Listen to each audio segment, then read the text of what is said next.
What's going on, everybody? Welcome back to Talkin Sports with Jake. Hope we're all doing well. So, last night, the Boston Celtics defeated the Dallas Mavericks 106-88 without much trouble to win Game 5, and they win their 18th NBA championship as the most among any NBA team. So, shout out to the Boston Celtics team with 31-8-11 in the win. Following them, he was Jaylen Brown. Jaylen Brown averaging 25 and 5 on 44% shooting. Look, I absolutely despise the Boston Celtics. I hate Boston with a burning passion, but they had an amazing team, and they lost only 4 games, or they only lost 3 games all playoffs. They had a great run. Yes, it was not a hard finals run. You got Miami had Jimmy Butler in the first round. Yeah, Cleveland in the second round, they were battling injuries. They didn't have Donovan Mitchell for 2 of those games. Jared Allen didn't play the entire series. In the conference finals, he played the Indiana team, who was inexperienced, upset New York Knicks in the second round. Just their star player, Tyrese Halliburton, for 2 of those games. In the finals, played the Dallas Mavericks, who, were a lower seed, weren't expected to be there. And Boston was able to take care of business against them. Yes, it wasn't an easy run, but there have been teams that have had easy runs. Toronto in 2019 in the finals. Yes, Kawhi had a legendary run, but Kevin Durant found injuries throughout that playoffs. He was hurt to start the finals, and he got hurt during the finals. Clay got hurt during the finals.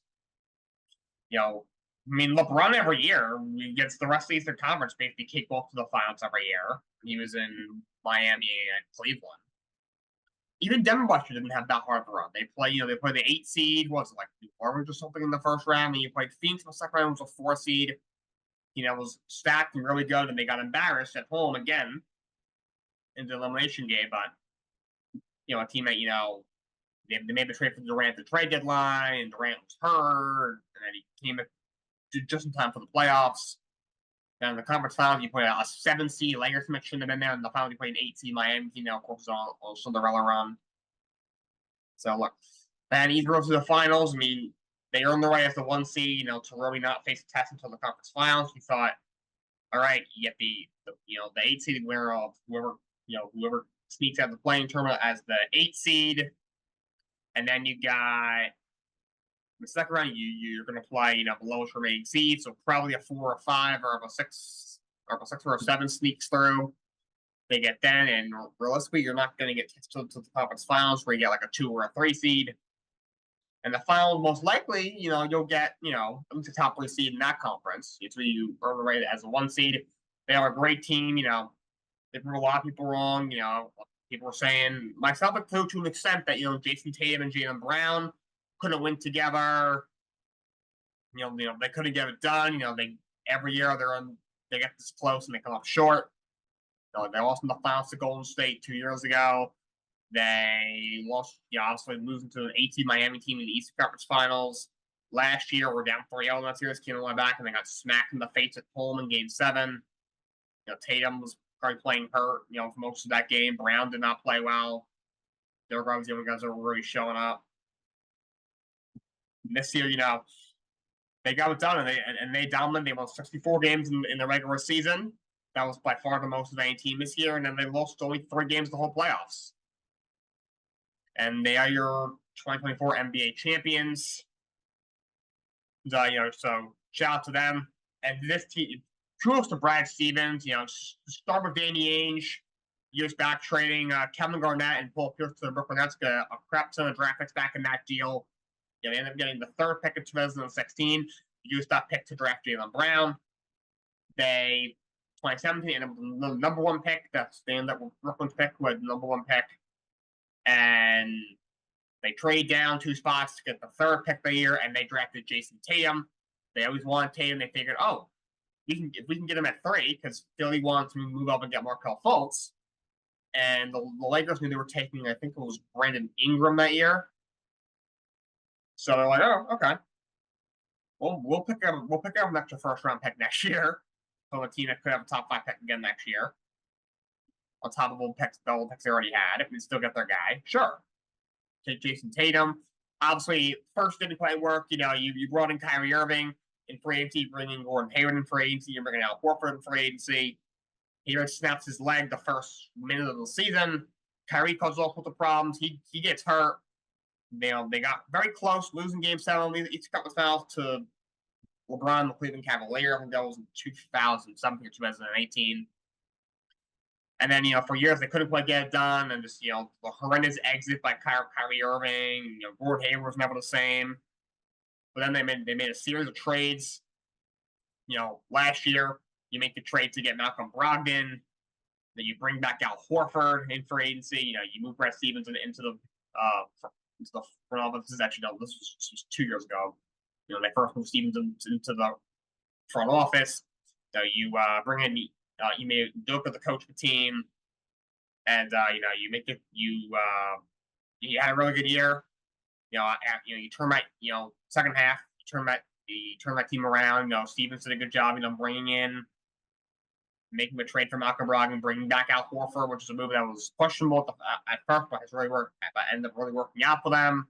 Grabbing Tatum, developing to all NBA caliber players. You hit on a later first round pick at Robert Williams, Marcus Smart, another from our first rounder who became a really good leader for the Boston Celtics. All of a sudden, you had a really solid squad. You end up going to the finals. Tatum shows in the finals, but you got there. And last year looked like it was the year last year until it wasn't. You lose in the conference finals. Tatum and Brown really struggled throughout the playoffs, and you got made fun of a lot. But then this year, you say, you know what? Yes, Jaylen Brown had some troubles in the postseason. Game 7 against Miami, he had a turnover machine. He was terrible in that whole series. That being said, he's a core piece of our team. He's an All-NBA player. Let's give him a 5-year extension, make him the highest paid player in the NBA, $304 million. And then they went to work. They traded Marcus Smart to the Washington Wizards for Kristaps Porzingis. He ended up getting sent to Memphis. So you make the trade, send Marcus Smart, Porzingis, and you got 2 first-round picks in that deal. You extend Porzingis for 2 years. Then you trade Robert Williams and Malcolm Brogdon to Portland to acquire Drew Holiday, who had just acquired from the Milwaukee Bucks in the Damian Lillard trade. It's Damian Lillard to the Milwaukee Bucks. So now, all of a sudden, a team that was a 1 game from the finals just picked up Kristaps Porzingis, who's the guy who finally got healthy in his last year in Washington, and was able to get a 7-foot guy that can shoot the ball and block shots and play both ends, and you get an elite point guard that he can guard the team's best player, and he can score, he can pass, and he can do it all. The 2 biggest holes for Boston on our team were the point guard position. You had Marcus Smart and Malcolm Brogdon, who are 2 good players. But Smart, really good defender, but very streaky shooter offensively. And the guy in Brogdon, another guy, great 6-man, really good defender, but can be a little streaky offensively. Is a little better coming off the bench than being a starter, similar to Smart. You get those 2 guys out of there. You bring in Drew Holiday, who's a really underrated player, one of the best defenders in the league, probably the best defensive guard in the league, and can also shoot the ball as well. And you need another big, all right? So you get Robert Williams out of there, the guy who's a very good player, but has a lot of trouble staying on the court. You move him out. You bring in a guy in Porzingis, who's 7'3", and he can shoot the ball, can block shots, he can score, is really good on both ends, he can rebound, and you short up the only 2 holes he had left on your roster. It didn't matter what you thought about Joe Mazzulla. You think he's a good coach, a bad coach. I think he's just okay, but you basically you put together a perfect roster. You had obviously Jason Tatum, who really, look, Tim gets a lot of flack, and to an extent I understand it. For a guy who a lot of people think is one of the best players in the league and supposed to be a superstar and a first-team All-NBA guy, he's a little bit inconsistent in the postseason. He is. In this postseason, he was up and down at times. I thought in the first round against Miami, he wasn't great. The first half against Miami, against Cleveland, I didn't think he was great. Then he finished strong. overall, I played well against Indiana, but there's a ghost in the first 2 games of this finals, but was much better in games 3 and 4. But he's a guy, when he's on, he's scoring, there are not 5 basketball players better than him at all. A guy that will drop 30 and 10 and play really good defense.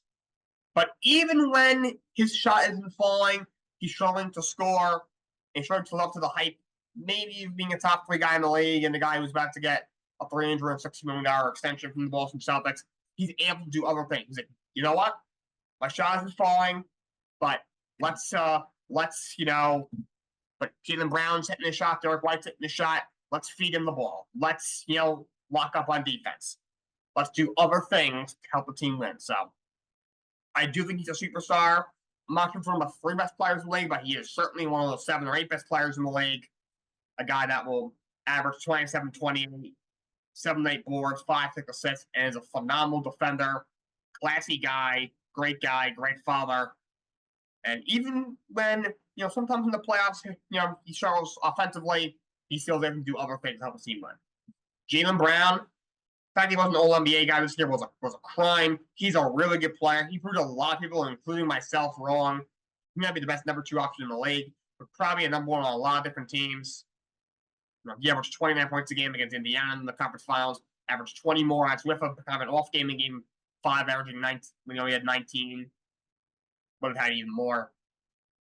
He's a guy who's a similar player to Tatum. That's why a lot of people thought they couldn't win because they're so similar, but they proved that they can. He's a great player, and he's a guy who phenomenal scorer. He's a 3-level scorer. He's a good passer, good athlete, can rebound. He's a really good defender. And the guy who struggled in the clutch in the past, but really fixed that this year. Another really classy guy.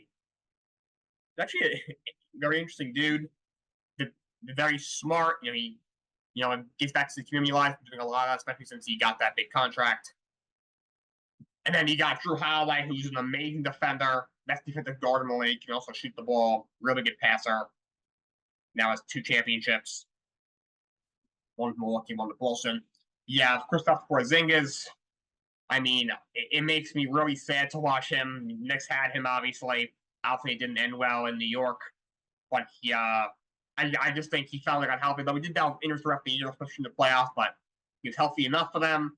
He's a guy who's a good scorer. He can shoot the 3 ball. He's got very good hands for a guy his size. He's a really good defender, one of the best shot blockers in the NBA.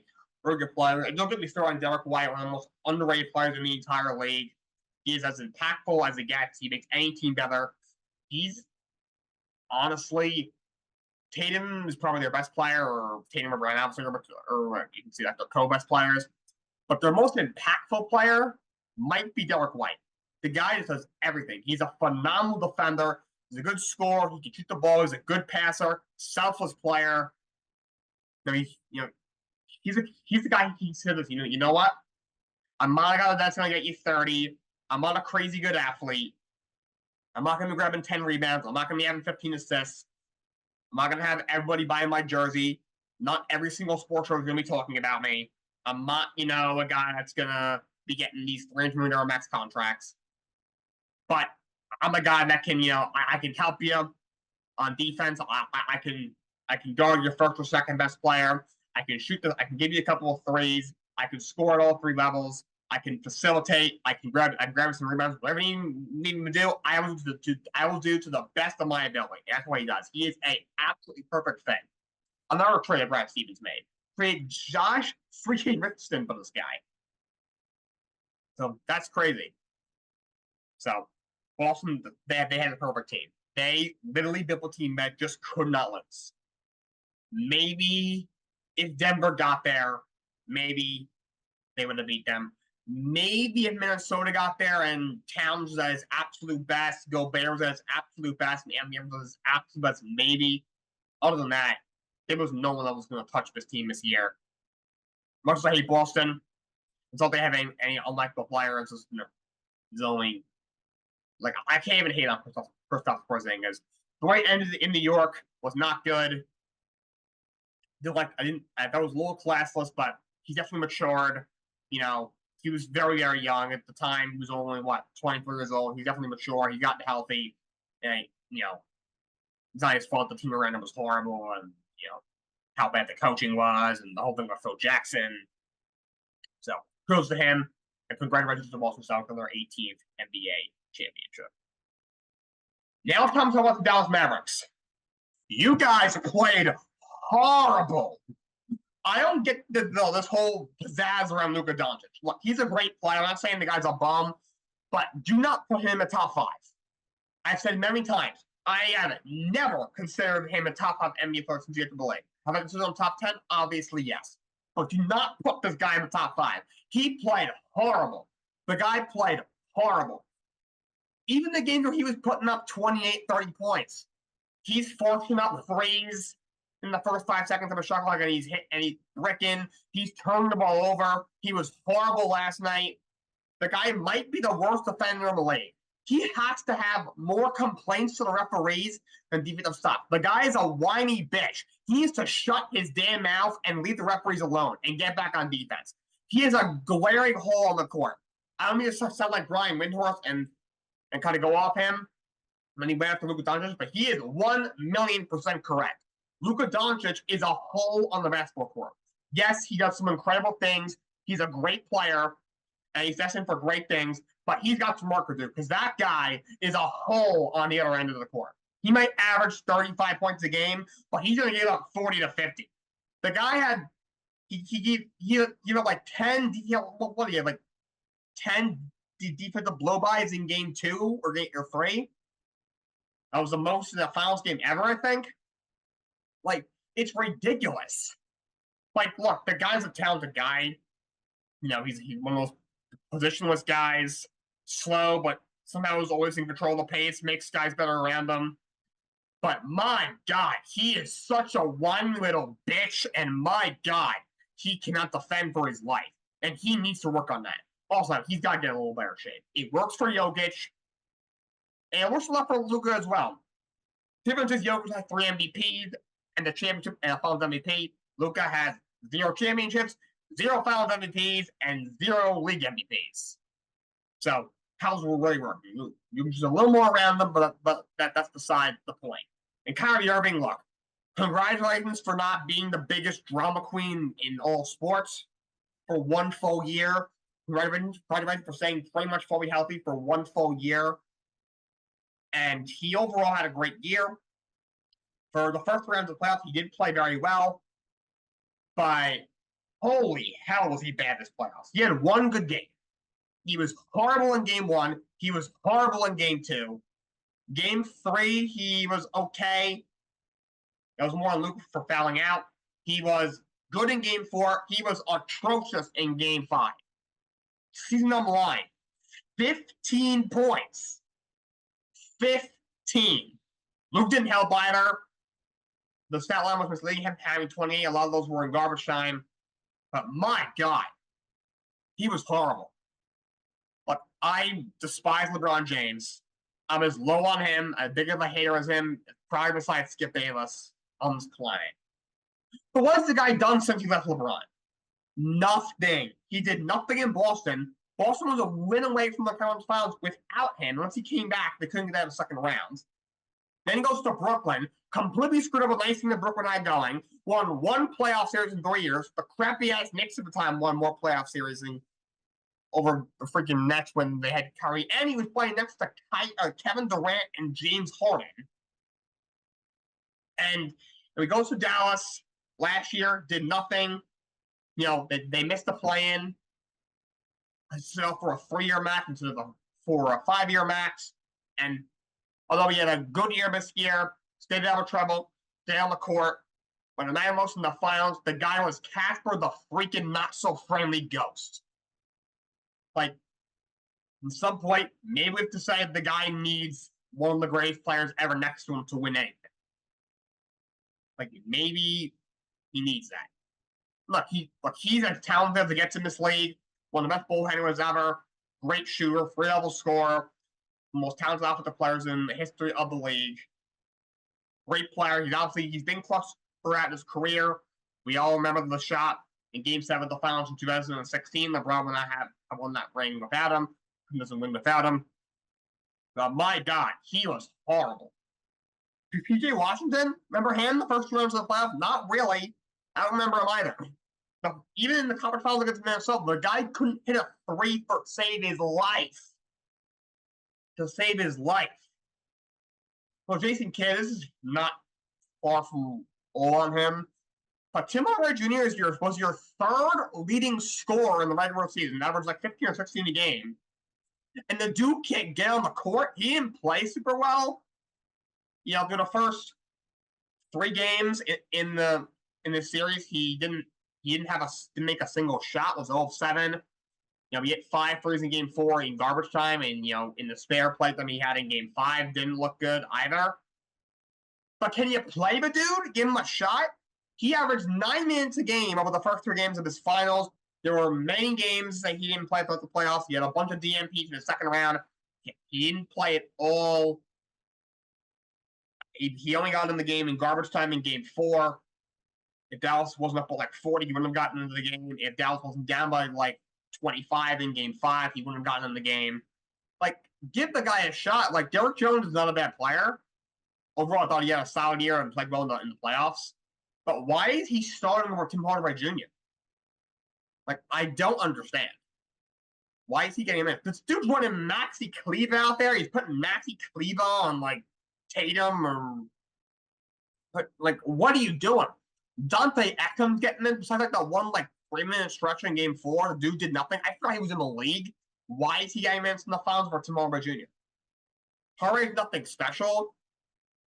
He's a decent, you know, 3-point shooter. But to have, he can give you 15 a game. You know, he's not super good athlete. You know, he's not a good defender. But he's a decent 3-point shooter to have on your team. We'll hit 3-4 threes a game. We'll average 15, 16 a game. You can give him 30 minutes.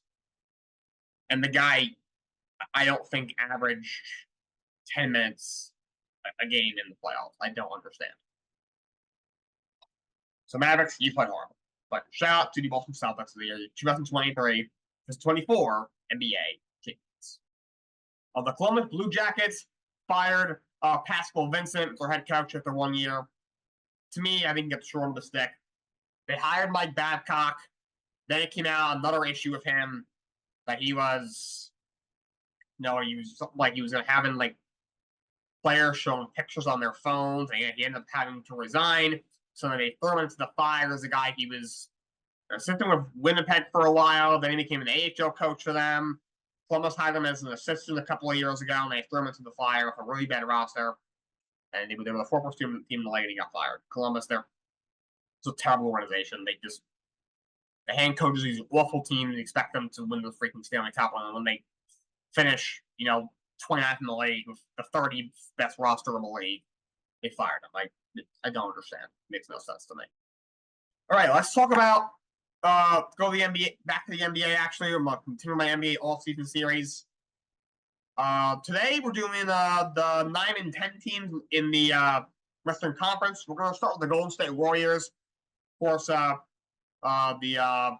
Glory years appear to be behind them. Of course, they have won 4 championships in the last decade or so. Last year, lost in the second round to the Lakers. This year, we're just 500. Barely made the play and then got slumped by Sacramento in the first playing rounds. And now they have a tough situation. Klay Thompson, who's not the same player, obviously, now 34 years old, he's a free agent. Dara Sarge is another guy who's a free agent. They have a taxpayer mid-level, which is $5.1 million. They don't have a lot of money. They're just $13 million clear of that second apron. Obviously, Stephen Curry, who's going to be 36 years old, is due $55.7 million. Chris Paul's a $30 million non-guaranteed salary. You have Andrew Wiggins making $26.2 million. Draymond Green's making $24.1 million. This team is just old. Steph is 36. Chris Paul's going to be 39. Wiggins is now 29. Draymond is 34. Even Gary Payton II, who's a role player they have, obviously. His father was obviously a Hall of Fame point guard in Seattle. He's now 32. Klay, who's a free agent, is going to be 34. The team is just old. What do? It's time to make some changes. Obviously last year you traded away Jordan Poole. You sent him off to Washington. For Chris Paul, the move really never made sense. He never was a fit. Golden State players, all of them never liked him. I'm not sure how they got along this year, but Chris Paul, I didn't think he played that bad. I mean, at this point, he's not a starting caliber point guard anymore. He's really just there to be a leader, decent passer, score a tiny bit. The guy's the biggest playoff choker, out there. They have some young guys. Jonathan Kuminga played really well in the second half of the year until they gave him 2 more minutes. He's only 22. Moses Mooney's only 22. Brandon Podziemski was second team all-rookie team this year. He's only 21. Trace Jackson Davis didn't look great this year, but he's still young. He's only 24 years old. I think it's time for them to kind of retool a bit.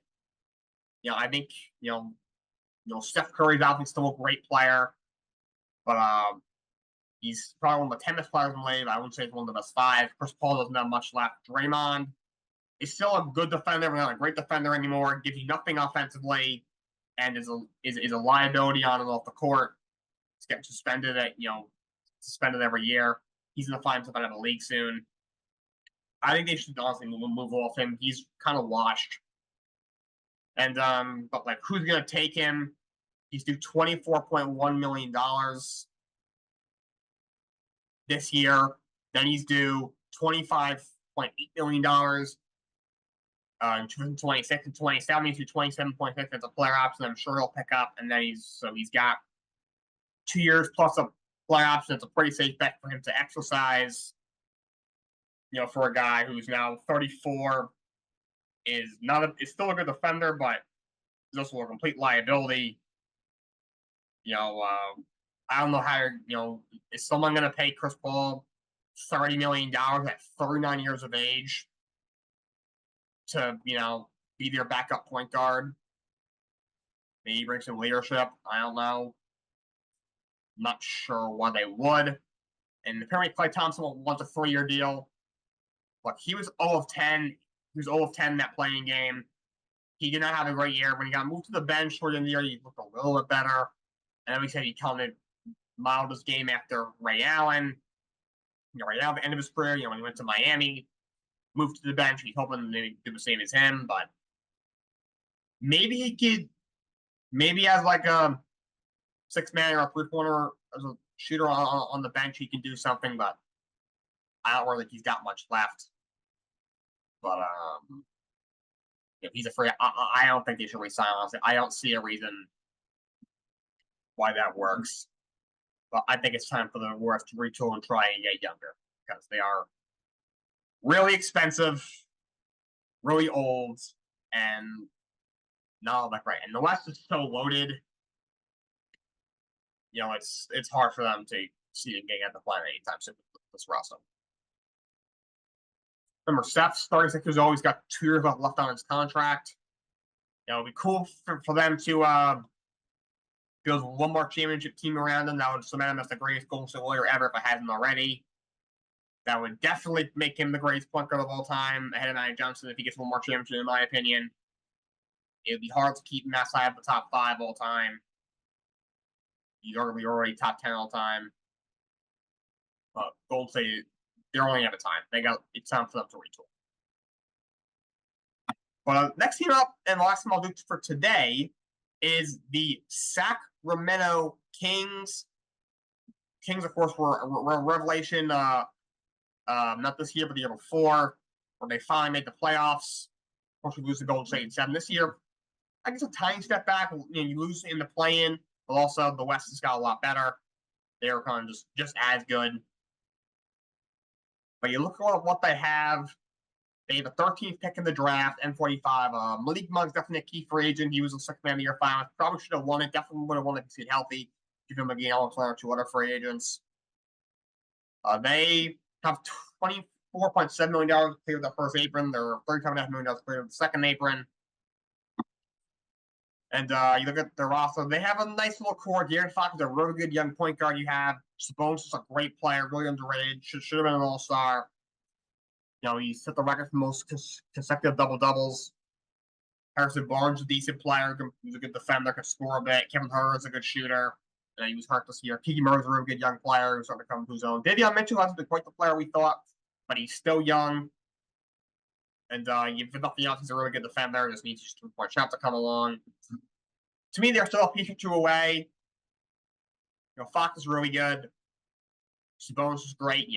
David Mitchell hasn't quite developed what we thought. Keegan Murray is really good. To me, they need a stud wing. I think they should be an team that should look at maybe going after Brandon Ingram. And New Orleans doesn't want to give him a max extension. They might be looking to trade him as a result. And they could probably put together, if they can do between about moving Keegan Murray, then that would be perfect. I think Davion probably build a package around Davion Mitchell to get Brandon Ingram there. That's probably what I would do if I was the second round of Kings. They're probably not going to be able to re-sign Malik Monk. They might be just priced out. He's probably going to get a lawsuit. I heard he could get $90 million this offseason. So they might be priced out Malik Monk. But so they have to make a move because you look at the Western Conference, Oklahoma City is better than them. Denver is better than them. Minnesota is better than them. Dallas is still probably better than them. If Memphis is healthy, they're probably as good as them. So at best, maybe you're the 15 next year. Plus, could the Spurs take a jump? Will Houston take a jump?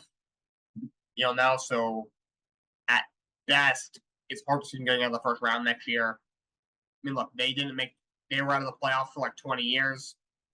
If they make two times out of three in the playoffs, is better than what they had. I think Mike Reb's a good coach. I'm glad they got a 3-year extension, but Sacramento, they I think a really good wing who can score. Before we close out, a couple things. U.S. Olympic golf team was named. It will be headlined by, of course, the #1 player in the world, and the Rangers Masters champion, Scotty Scheffler.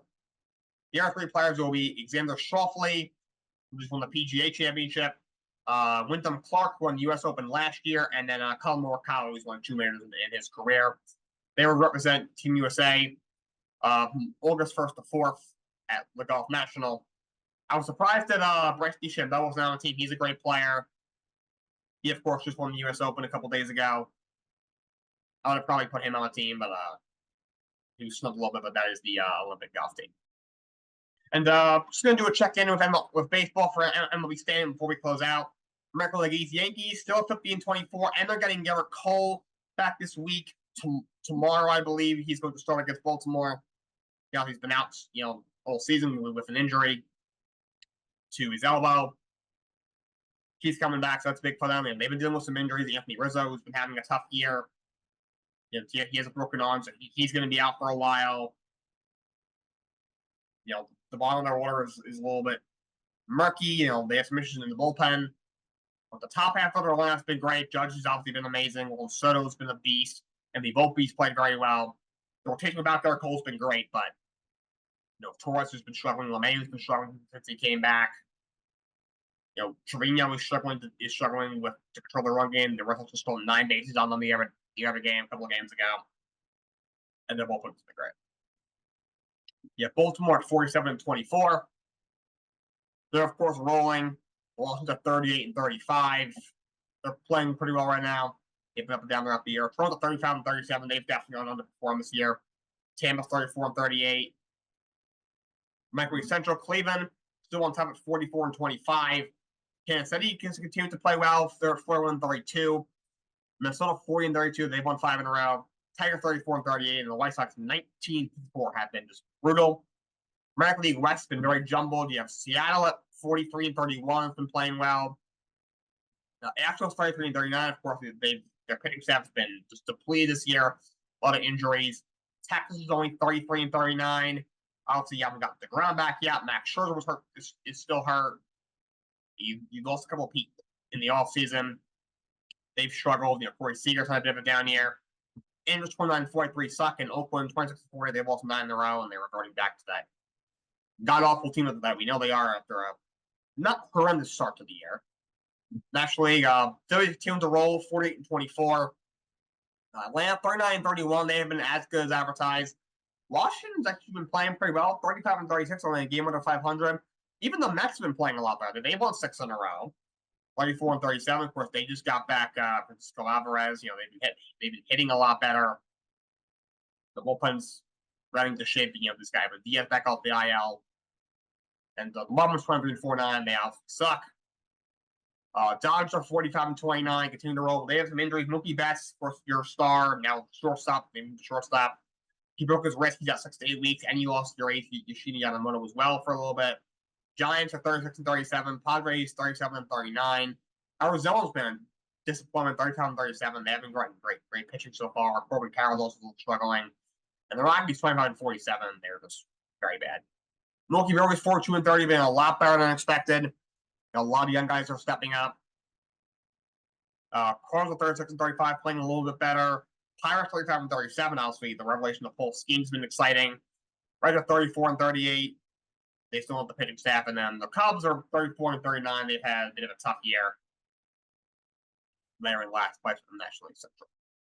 All right. That's all I got for you guys today. Until next time, so long. Have a great day.